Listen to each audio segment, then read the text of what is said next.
Assalamualaikum warahmatullahi wabarakatuh. Video ini saya harap bisa sampai ke Pak Menteri Agama yang kemarin lalu Saya mau merespon video Guru Gembul terkait pernyataan Menteri Agama. Jadi Guru Gembul mengkritik pernyataan Menteri Agama soal pelecehan di ponpes. Ya. Pertama, saya mau menyampaikan bahwa video ini memang saya sengaja publikasi untuk merespon sensasi Guru Gembul gitu. Ya padahal bisa aja saya bikin video, saya kirim langsung lewat email atau lewat chat di channel dia untuk meminta email atau nomor kontak, atau kirim nomor kontak yang tertera, entah itu anggotanya saya kirim langsung tanpa publikasi ke publik, kan bisa gitu.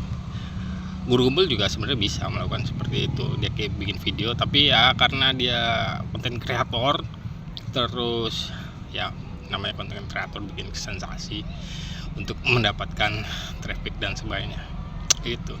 Yang pertama saya mau menyampaikan kalau Guru Gembul itu blunder. Jadi dalam hal itu Guru Gembul tidak kontekstual, padahal katanya ya, kalau dari beberapa teman saya ngobrol ya, Guru Gembul ini orangnya kontekstual, tetapi untuk kali ini dia blunder, tidak menerapkan itu, tidak memahami siapa yang berbicara, bagaimana situasi berbicara, latar belakang orang yang berbicara itu seperti apa, lembaganya bagaimana, dan tidak ditelusurin, cuma sepenggal doang, terus langsung dia bikin simpulan gitu. Sampai dia juga menuding bahwa Menteri Agama menyakralkan pondok pesantren. Maksud dari Menteri Agama yang nggak usah dibesar-besarkan di media itu kan, yang saya pahami adalah ya sudah, intensitasnya nggak usah terlalu dibesar-besarkan di media. Dan mungkin saja Menteri Agama di kementerian itu sudah ada penyelesaian yang memang nggak sengaja disampaikan ke publik. Yang namanya media itu, berita buruk itu adalah berita bagus. Jadi ya jangan berharap banyak berita-berita bagus dari pemerintah atau lembaga-lembaga instansi pemerintah gitu. Ya mereka akan selalu memberitakan. Jadi yang namanya teori komunikasi massa itu akan ada begini ya, contohnya orang laki-laki menggigit anjing itu lebih bernilai beritanya ketimbang anjing menggigit orang. Jadi orang menggigit anjing, wah itu beritanya pasti sensasional, ketimbang anjing menggigit orang, yaitu ya biasa-biasa saja, kira-kira begitu. Jadi maksudnya Menteri Agama ya supaya dikurangin frekuensinya atau disudahin lah gitu. Jadi penyelesaiannya mungkin sudah ada di Kementerian Agama, cuman nggak dipublikasi. Terus Menteri Agama ya melihat impact dari pemberitaan itu, ya nanti akan ada tekanan psikologis, ya banyak elemen ya misalnya dari orang tua, siswa gitu, atau penyelenggara. Terus akan muncul trust issue, banyak isu juga yang berkembang nanti semakin liar gitu. Ya sudah, disudahin lah. Maksudnya Menteri Agama yang saya pahami dari berita itu ya begitu. Dia menyatakan ya marilah disudahin gitu, gak usah dibesar-besarin lagi. Kalau ada masalah ya mari kita selesaikan.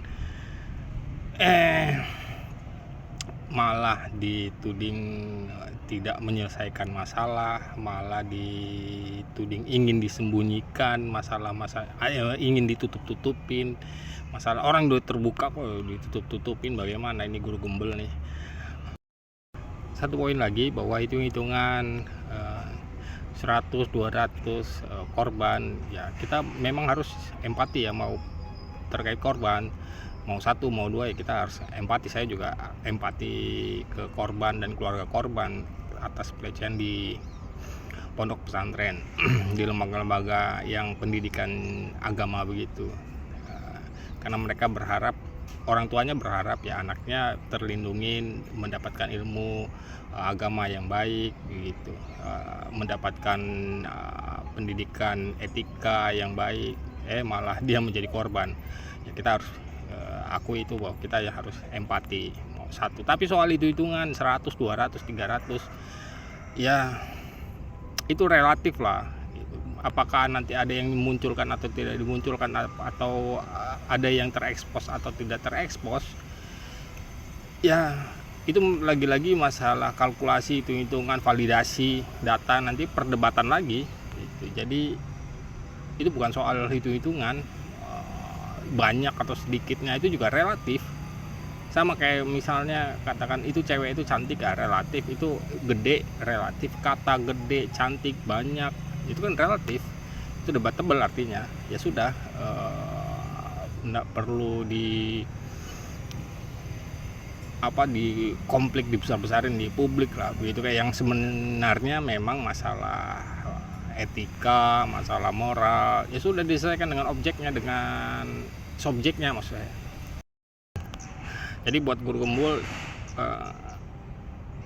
nanti kalau mau bikin sensasi atau kritik yang sensasional ya lebih baik dipelajarin dulu lah, didiskusikan dulu dengan tim bagaimana kalau saya berbicara begini gitu. Jangan sampai malah menjadi blunder.